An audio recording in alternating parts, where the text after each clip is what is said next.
Everything here moves like it was designed by someone who doesn't trust you to make the right choice. I arrived in Singapore with one simple goal: to see if a place this clean, this controlled, this perfectly engineered could still feel human. What I found instead was something I wasn't prepared for. A city that doesn't just function, it corrects you, and the correction starts the moment you land. You step off the plane, and the air smells like nothing. Not sterile, not floral, just nothing. The floors are so polished you can see your reflection walking beneath you.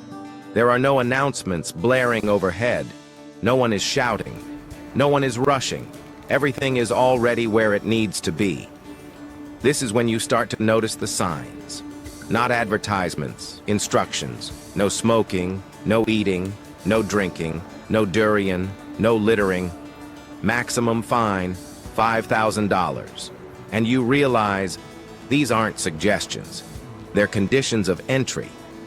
I watched a woman at baggage claim pull out a pack of gum. She looked around, hesitated, then slipped it back into her purse. No one told her to. She just knew. Singapore doesn't need to enforce its rules loudly because it's already trained you to enforce them on yourself. I took the MRT into the city. The train was silent. Not quiet. Silent. 30 people in a carriage, and the only sound was the hum of the rails beneath us. No phone calls, no music leaking from headphones. I looked around and realized everyone was either reading, staring at their phones with earbuds in, or doing nothing at all.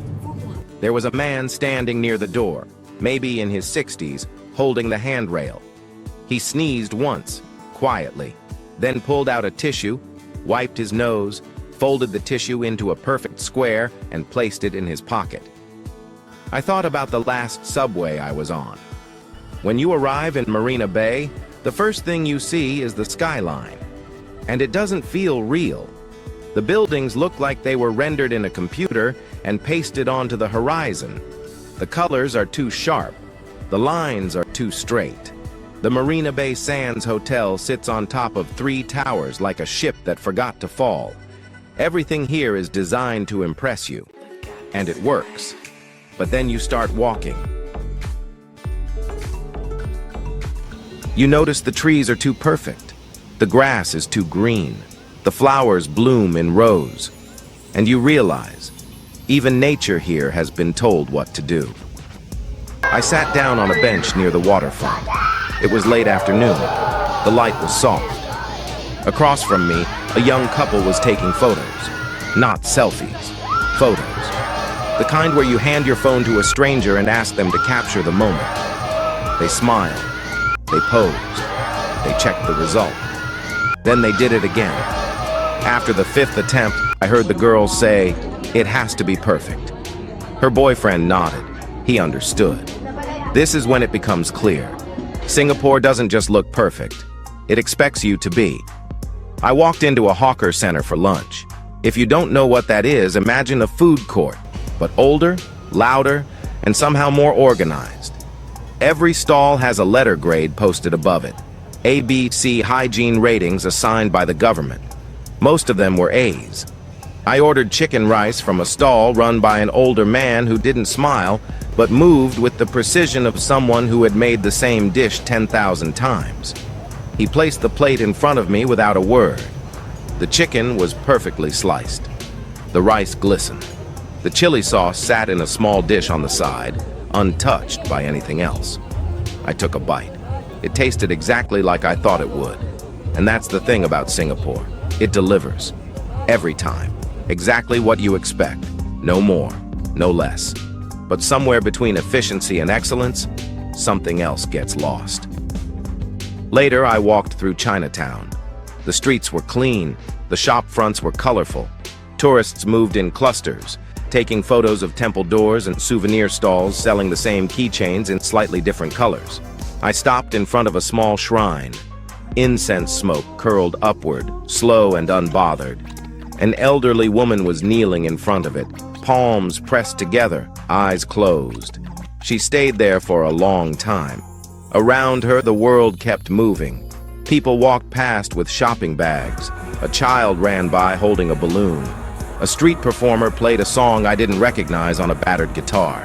And for just a moment, the city felt human again. By evening, I made my way to Clark Key. The riverside was lit up in neon. Bars and restaurants lined the water, each one louder than the last. Groups of expats sat at outdoor tables, laughing over cocktails that cost $25 each. Music thumped from open doorways. The energy was high. The vibe was international. I sat down at a quieter spot near the edge and ordered a drink. The waiter brought it over with a small napkin folded into a triangle beneath the glass. I asked him how long he'd been working there. 3 years, he said. I asked if he liked it. He paused. It's stable. That word again. Stable. Predictable. Safe. In Singapore, stability isn't just a feature. It's the foundation. The entire country is built on the promise that if you follow the rules, work hard, and stay in line, you will be taken care of. Your public housing will be subsidized. Your children will go to good schools. Your streets will be safe. Your future will be secure. And for most people, that's enough. But stability has a cost, and the cost is variation. I met a Singaporean woman the next morning at a coffee shop. She was in her early 30s, worked in finance, and had lived in the city her entire life. I asked her what it was like growing up here. Comfortable, she said, but small. She told me about how her friends had started leaving. London, New York, Melbourne, not because they hated Singapore, but because they wanted to see what it felt like to make a mistake and not be punished for it. Here, everything is planned, she said. Your education, your career, your housing, even when you can buy a car. It works, but it doesn't leave much room for chaos. I asked if she ever thought about leaving. She looked out the window at the spotless street below. Every day, she said, but I never do. Singapore has one of the highest costs of living in the world. A car here can cost over $100,000. Not because of the car itself, but because the government limits how many can be on the road. You're not just buying a vehicle, you're buying a certificate of entitlement, a permission slip to own something everyone else wants. Housing is expensive, food is affordable, alcohol is taxed heavily, cigarettes even more so. The message is clear. You are free to live here, but your freedom has been pre-negotiated, and most people accept it because the alternative is uncertainty. On my last night, I walked along the Esplanade, past the durian-shaped theater and the endless stream of tourists posing for photos. The city was glowing. The skyline shimmered against the water. Couples held hands. Families took selfies. Everyone looked content. And I thought about what perfection costs. It costs messiness. It costs spontaneity. It costs the version of yourself that doesn't always have it together. Because in a place like this, there's no room for rough edges. Everything is sanded down, polished, optimized. You don't come to Singapore to find yourself. You come to Singapore to see what happens when a society decides that order matters more than individuality. And the strange part? It works. But here's the question I couldn't stop thinking about. If you could live in a place where everything was safe, clean, efficient, and predictable, but you had to give up a little bit of wildness, a little bit of risk, a little bit of the mess that makes life feel alive, would you take that deal?